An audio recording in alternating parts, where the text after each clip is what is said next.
Well, that could have gone better.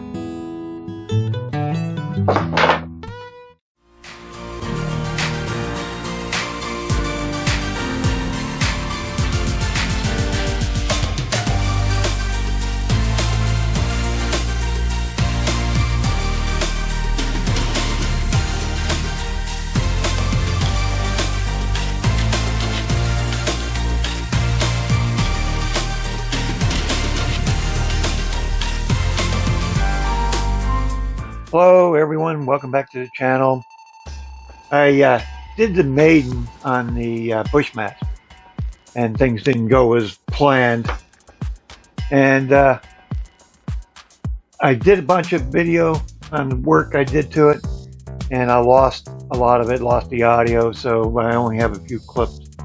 But anyway, I went to Maiden because we were only a week out from Joe Nall, and it was a really windy day, and as I was flying around trying to get the plane trimmed out, wheel fell off. Now I had put the collar on, Loctited it, and also put a piece of tube over the axle to keep it from coming off, but it came off anyway. So when I landed on the good wheel, and it bounced and it caught the side without a wheel and fractured the landing gear. So I ordered a wheel from Extreme Flight, and soon discovered after the landing gear was fractured, didn't notice it right away, and then had to order landing gear from Extreme Flight.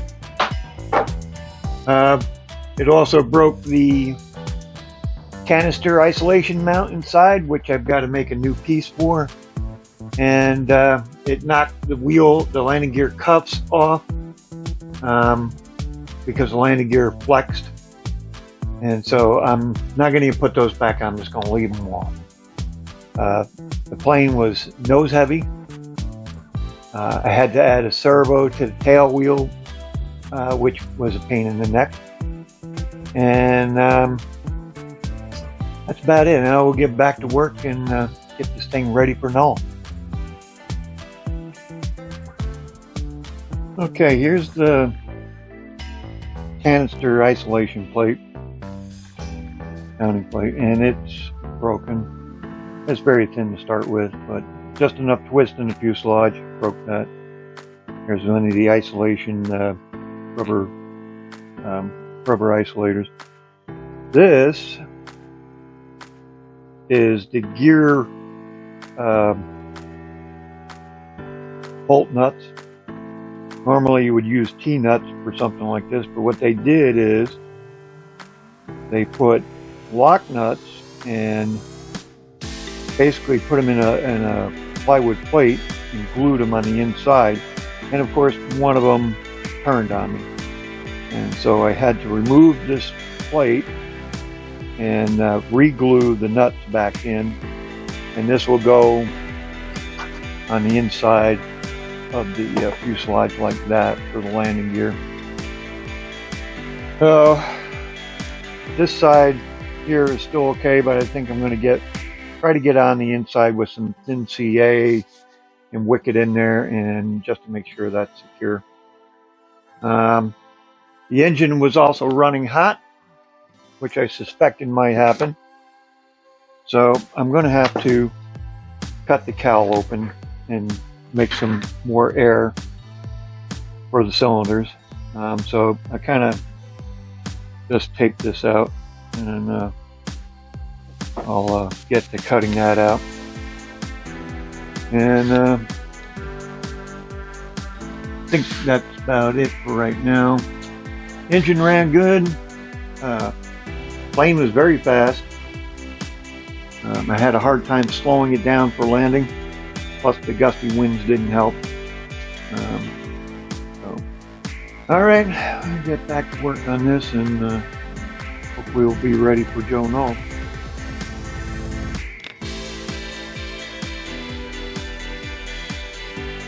Alright, I've got some epoxy mixed up. I'm going to put it on this nut plate and try and get it back in there. Bolt it down and leave it sit until it cures.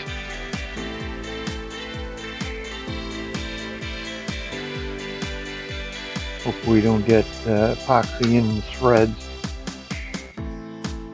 I got some M3s with some spacers, and we use them to just pull this block tight.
Alright, hopefully that sets up, epoxy sets up okay, and that'll hold that plate in place. I'll maybe try to go over it with some thin CA just to make sure. This side I definitely got to get some thin CA in there and make sure those nuts aren't going to rotate. Well guys, we're coming down to the last 3 days before we leave for Joe Nall, and so I didn't finish filming the entire video on assembling the Bushmaster, but anyway, there it is in the back of the truck.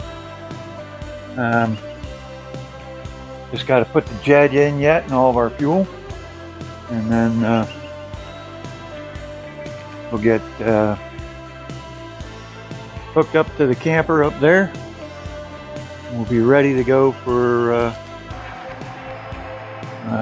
head out on Friday morning. And the next video you see will be from down there.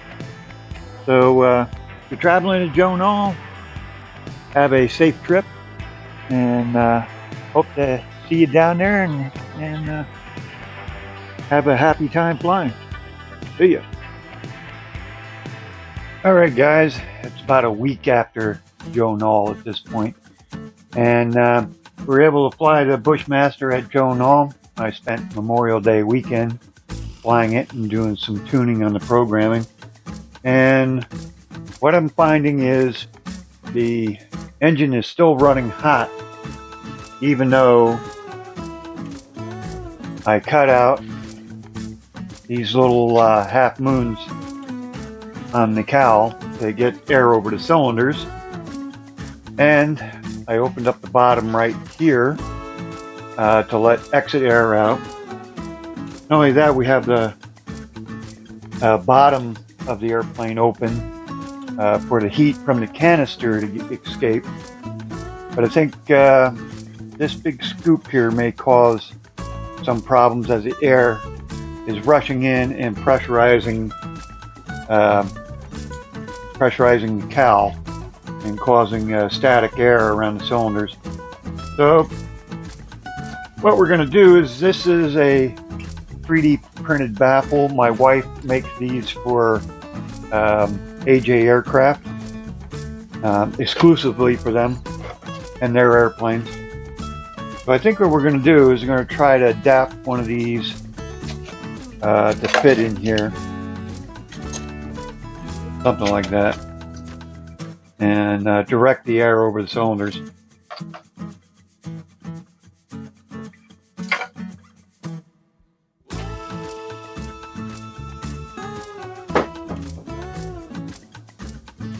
Also, flying wise, it's not a perfectly neutral airplane, which is expected because of the high wing. And so in knife edge, I get a pull to the canopy and a roll, of course, from the rudder. So I put some program mixing in for that, got it mostly straightened out, but still have to do some tuning with that. Also, in knife edge to the right, which is the way the offset of the engine is, has a lot of right thrust in it. Very little rudder is needed for a right knife edge. For the left, I need almost all the rudder to hold my knife edge. So I think the next thing to do is to add some washers under the right side of the engine and take some of that right thrust out just a little bit. Try it with one washer and see how the airplane performs. And I think that'll help with some of the pull in the knife edge. So that's about it for right now, and I'll get back to you guys after I've made the modifications and done some more test flights.